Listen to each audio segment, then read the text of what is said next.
शिक्षा भूमि संस्थान YouTube channel में मैं आपका तहे दिल से स्वागत करता हूं। चलिए दोस्तों, आज का वीडियो जो है देखिएगा इलेक्ट्रीशियन ट्रेड से संबंधित है और ये एस.के. झा सर का 3rd एडिशन का ये किताब है, उसका हम ऑब्जेक्टिव करा रहे हैं और ये चौथा चैप्टर जो है इसका दूसरा वीडियो है। पहला वीडियो जो है हम 100 प्लस क्वेश्चन जो है 100, 102, 3 के करीब तक पहुंच चुके थे, है ना। और 104 से जो है आपको इस वीडियो में मिलेगा, ठीक है। इस वीडियो में जो है ये चौथा चैप्टर समाप्त हो जाएगा। तो देखिएगा 104 नंबर क्वेश्चन से देखिएगा, जहाँ पर बारीक काम चल रहा हो वहाँ प्रकाश होना चाहिए। तो आपका 2000 ल्यूमेंस प्रति वर्ग मीटर। आगे देखिएगा, निम्नलिखित में से कौन सा फिलामेंट लैंप के लिए प्रयोग नहीं हो सकता है। तो ये जो है नाइक्रोम फिलामेंट नहीं प्रयोग हो सकता है। आगे देखिएगा, जो फैक्ट दिया हुआ है वो आप पढ़ते जाइएगा। चलिए आगे देखिए, थर्मोस्टेट की द्विधातु स्ट्रिप निम्नलिखित की बनी होती है। तो ये जो है बनी होती है ब्रॉस आयरन की। ऑप्शन ए सही आंसर।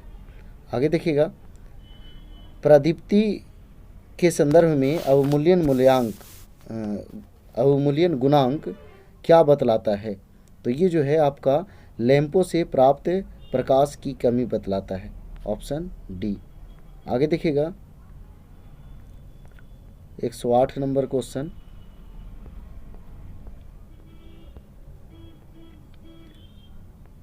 देखिए 108 नंबर क्वेश्चन क्या कह रहा है, CFL किसके समान सिद्धांत पर काम करती है।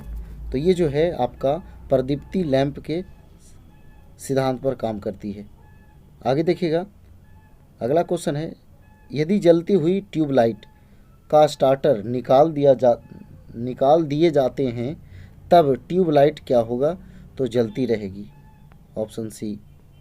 आगे देखिएगा 110 नंबर, निम्न दिए गए किस स्थिति में अधिकतम लेवल का उद्दीपन को आवश्यकता होगी। तो ये जो है आपका इसका आंसर हो जाएगा आपका डी।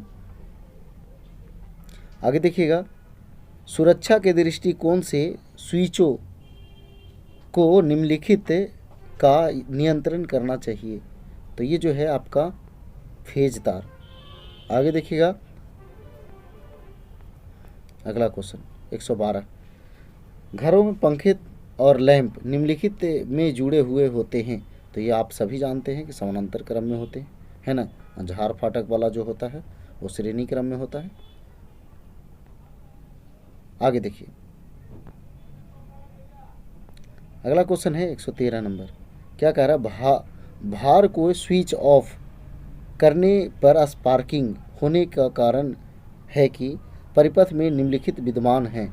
तो क्या विद्यमान है, उच्च प्रेरक। Option A. आगे देखिएगा, ट्यूबलाइट परिपथ में उच्च वोल्टेज का प्रवाह निम्नलिखित द्वारा उत्पन्न होता है। तो ये जो है चोक के द्वारा उत्पन्न होता है। आगे देखिएगा, अगला क्वेश्चन है, अगर ट्यूबलाइट में चोक नहीं लगाया जाए तो वह जो है फ्यूज हो जाएगी। आगे देखिएगा अगला क्वेश्चन 116 नंबर, चोक कॉइल का प्रयोग निम्न में धारा को नियंत्रित करने के लिए किया जाता है। तो ये जो है आपका केवल एसी धारा को। आगे देखिएगा अगला क्वेश्चन है, फ्लोरोसेंट ट्यूब के टिमटिमाने का कारण हो सकता है। तो ये जो है कोई कारण नहीं हो सकता है। बाकी जो है फैक्ट पढ़ लीजिएगा। आगे देखिएगा, एक गैस भरे टंगस्टन लैंप के प्रचालन के लिए कितना तापमान आवश्यक है। तो ये जो है 2300 डिग्री सेल्सियस आवश्यक है। आगे देखिएगा, जलते हुए विद्युत बल्ब के तंतु का तापमान समानतः होता है। तो ये जो है आपका 1500 डिग्री सेल्सियस से 2500 डिग्री सेल्सियस। Option C. आगे देखिएगा अगला क्वेश्चन 120 नंबर, क्या कह रहा है, एक मध्यवर्ती स्विच में होते हैं। तो एक मध्यवर्ती स्विच में होते हैं 4 सिरे। आगे देखिएगा अगला क्वेश्चन, प्रकाश किसके द्वारा जो है प्रकाशीय तंतु के साथ चलता है। तो ये जो है आपका पूर्ण आंतरिक परावर्तन के द्वारा। ऑप्शन डी सही आंसर है। आगे देखिएगा 122 नंबर क्वेश्चन क्या कह रहा है, सतह के किसी बिंदु पर रोशनी ल्यूमिनस फ्लक्स द्वारा नॉर्मल के साथ बनाए गए कोण के हैं, तो क्या हैं, तो सीधे अनुपातिक। Option B. आगे देखिएगा अगला क्वेश्चन है, दृश्य प्रकाश का तरंगदैर्घ्य किसके बीच होता है, तो ये जो है 4000 से 7600 एंगस्ट्रम। ऑप्शन जैसा है उसी अनुसार से होगा, है ना, ऑप्शन के अनुसार ठीक है। आगे देखिए 123 से 24 नंबर। 124 नंबर क्या कह रहा है कि कौन सा लैंप एक अंतर्राष्ट्रीय खेल स्टेडियम के लिए मतलब उपयुक्त सर्वाधिक उचित है, तो ये जो है आपका metal halide lamp. Option B. आगे देखिएगा दाविक ग्लास लैंप की समान आपेक्षिक आयु कितनी होती है, तो ये जो है आपका 3000 घंटा होती है। आगे देखिएगा ये जो है आपका न्यूमेरिकल टाइप का है, इसको आपको देख लेना है, ठीक ना, बारीकी से देख लीजिएगा। इसका आंसर जो है आपका डी होगा। आगे देखिएगा अगला भी जो है आपका उसी तरह का है, तो इसका भी आंसर जो है आपका डी हो जाएगा। आगे देखिएगा अगला क्वेश्चन, इंडिकेटर लैंप के पास होते हैं, क्या चीज़ होते हैं, तो फेज और न्यूट्रल कनेक्शन, फेज और न्यूट्रल कनेक्शन। आगे देखिएगा एक बिजली लैंप, ये भी जो है आपका न्यूमेरिकल टाइप का है, इसका आंसर जो है आपका सी हो जाएगा। आगे देखिएगा अब देखिए लेवल 3 आ गया है, देखिए ये भी न्यूमेरिकल है, आपका ए आंसर हो जाएगा। आपको देख लेना है, बाकी ज़रूरत अगर रहेगा, नहीं बनेगा, नहीं समझ में आएगा तो बोलिएगा, फिर बनाएंगे। उस दीप को तुरंत बंद कर देंगे जो जल्दी जल्दी जलता बुझता है, क्यों, क्योंकि दीप के तंतु फूंक जाएंगे, मतलब वही गल जाएंगे, है ना, तो ऑप्शन डी हो जाएगा। आगे देखिएगा 132 नंबर, लैंप होल्डर जो एडिशन स्क्रू प्रकार का है के बाहरी चूड़ीदार संपर्क में हमेशा किससे जोड़ना चाहिए, तो ये जो है आपका सर्किट के न्यूट्रल तार से जोड़ना चाहिए। ऑप्शन ए सही आंसर है। आगे देखिएगा निम्न में से कौन एल्यूमिनेशन का दूसरा नियम है, तो ये जो है लैम्बर्ट का कोसाइन नियम। Option C, option C. आगे देखिएगा अगला क्वेश्चन है, क्या कारण है कि ताप दीप्त लैंपों में वायु रहित कांच के बल्ब का प्रयोग किया जाता है, तो ये जो है आपका उपयुक्त में से सभी सही है, सभी रहता है। आगे देखिए फिलामेंट की कुंडलीकृत आकार में प्रयोग किया जाता है, क्योंकि यह जो होता है आपका बल्ब का फिलामेंट का और पृष्ठ क्षेत्रफल की ऊष्मा का अपव्यय रोकती है, तो इसका आंसर जो है आपका सी हो जाएगा। आगे देखिएगा 36 नंबर 136 देखिएगा 136 नंबर क्या कह रहा है, किस कारणवश फ्लोरोसेंट ट्यूब के सप्लाई टर्मिनल पर कैपेसिटर जोड़ा जाता है, तो इसका आंसर हो जाएगा आपका तो बी और सी दोनों हो जाएगा, ठीक है, रेडियो व्यवधान को दबाने के लिए और शक्ति गुणांक सुधारने के लिए। आगे देखिएगा 137 नंबर, निम्नलिखित किन तथ्यों पर कमरे का एल्यूमिनेशन निर्भर करता है, तो ये जो है आपका छत और दीवारों के रंग पर। ऑप्शन सी सही आंसर है। आगे देखिए द्विमार्गी स्विचिंग से तात्पर्य है निम्नलिखित के नियंत्रण के लिए भिन्न भिन्न दिशाओं में 2 या अधिक स्विचों का उपलब्ध होना, ये जो है एक लैंप। आगे देखिए अगला क्वेश्चन है, निम्नलिखित में से CFL के लिए कौन सा कथन सत्य नहीं है, यानी कि गलत है, तो देखिएगा उच्च स्टार्टिंग वोल्टेज के लिए इलेक्ट्रॉनिक परिपथ का प्रयोग होता है, सही बात है। इसमें बिजली की खपत ज़्यादा होती है, गलत बात है। CFL में तो कम खपत होती है, वही जो है गलत था, बाकी जो है ये सब सही है। 4 ऑप्शन है, ये है तो एगो गलत हो गया, तो बाकी सब सही होगा। आगे देखिए 140 नंबर क्या कह रहा है, एक ताप दीप्त लैंप की अपेक्षित सक्रियता अवधि कितनी है? तो ये जो है आपका 1000 घंटा, ऑप्शन ए। आगे देखिएगा, प्रति प्रतिदीप्ति लैंप में चौक का क्या काम है? तो ये जो है आपका परिपथ में धारा को सीमित करना, ऑप्शन बी सही आंसर है। आगे देखिएगा, गैस डिस्चार्ज लैंप में किसकी वाष्प भी एक नोबल गैस के साथ भरी होती है? तो ये जो है सोडियम या मरकरी की वाष्प और नोबल गैस भरी होती है। आगे देखिएगा, अगला क्वेश्चन है 143 नंबर है, मूनलाइट का इल्यूमिनेशन लेवल क्या होता है? तो ये जो है आपका आंसर हो जाएगा ऑप्शन बी। आगे देखिएगा 144, निम्नलिखित में से कौन सा लगभग मोनोक्रोमेटिक प्रकाश उत्सर्जित करता है? तो ये जो है आपका सोडियम वाष्प लैंप। आगे देखिएगा, प्रकाश व्यवस्था की योजना बनाते समय किस तथ्य पर विचार नहीं किया जाता है? तो ये जो है परिवर्तन गुणक पर। आगे देखिएगा, प्रतिदीप्ति प्रकाश नलिका के विद्युत परिपथ के साथ श्रेणी क्रम में चौक संयोजित करने का उद्देश्य है। तो ये जो है विद्युत धारा को एक उचित स्तर तक सीमित रखना, ऑप्शन सी सही आंसर है। आगे देखिएगा, निम्नलिखित में करंट को नियंत्रित करने के लिए चौक कॉइल का प्रयोग किया जाता है? ये जो है केवल एसी परिपथ है। आगे देखिएगा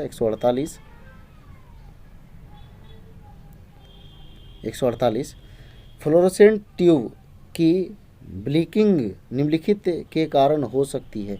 तो ये जो है आपका इनमें से कोई के कारण नहीं।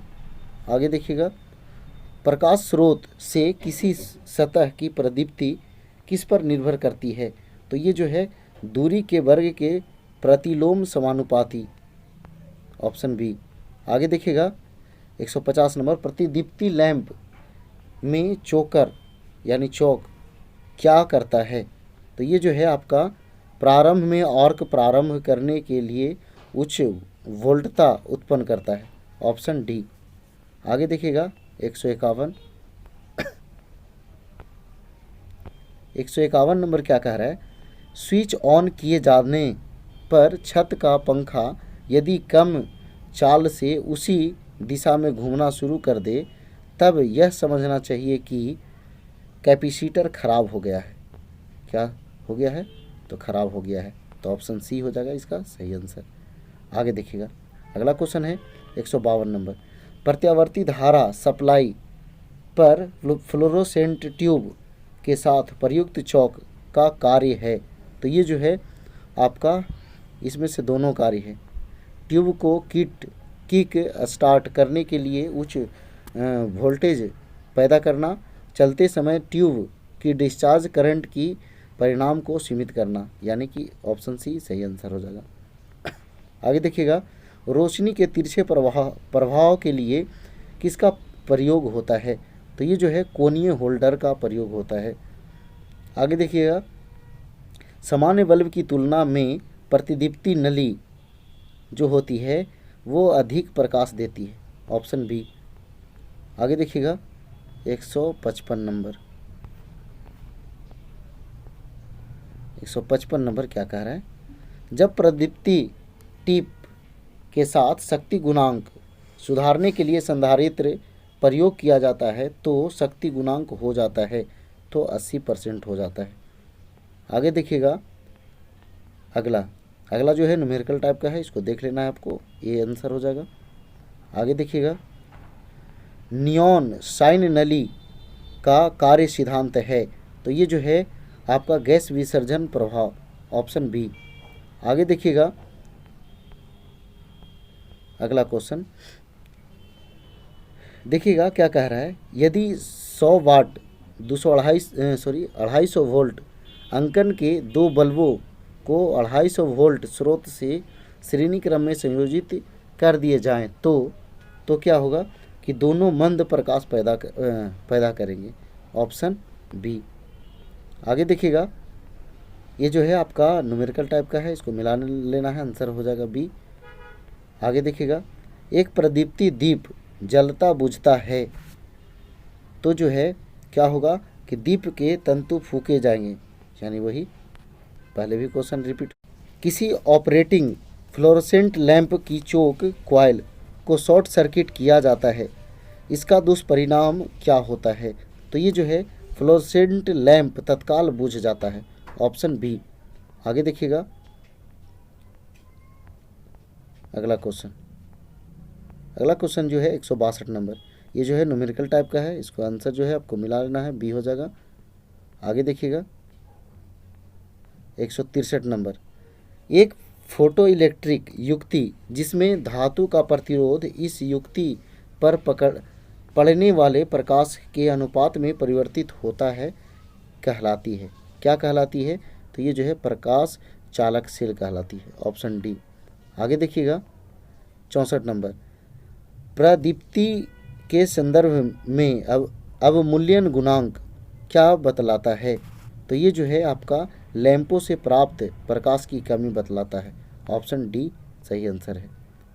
आगे देखिएगा 165 देखिएगा क्या कह रहा है, नियॉन साइन नली परिपथ में फायरमैन स्विच का संयोजन किया जाता है, तो ये जो है मुख्य स्विच के साथ, ऑप्शन ए। आगे देखिएगा, सभी समतलों में कैंडल शक्ति के औसत को किस रूप में जाना जाता है? तो ये जो है आपको MSCP औसत गोलाकार कैंडल शक्ति के रूप में जाना जाता है। आगे देखिएगा 167, उच्च दाब MV लैंप में पारा वाष्प दाब कितना होना चाहिए? तो ये जो है वातावरण के दाब का 2.5 गुना, ऑप्शन ए। आगे देखिएगा 168 नंबर क्या कह रहा है कि किसी सतह पर प्रकाश गिरने के परिणाम को कहा जाता है, तो क्या कहा जाता है? तो प्रदीप्ति। आगे देखिएगा न्यूमेरिकल है, इसको मिला लेना है, ऑप्शन बी आंसर होगा इसका। आगे देखिएगा 170, इंडक्शन हीटिंग में करंट पेनिट्रेशन की गहराई किसके अनुपातिक है? तो ये जो है आपका आंसर जो है आपका बी होगा, 1/√f। आगे देखिए अगला क्वेश्चन जो है आपका न्यूमेरिकल है और इसका आंसर जो है आपका ए हो जाएगा। तो देखिए ये वीडियो जो है यहीं समाप्त होता है, यानी कि 171 क्वेश्चन था ये चौथे चैप्टर में। तो देखिएगा अगर ये वीडियो पसंद आता है तो दोस्तों के पास शेयर ज़रूर करें। तो आज फिर इतना ही। जय हिंद, जय भारत, वंदे मातरम।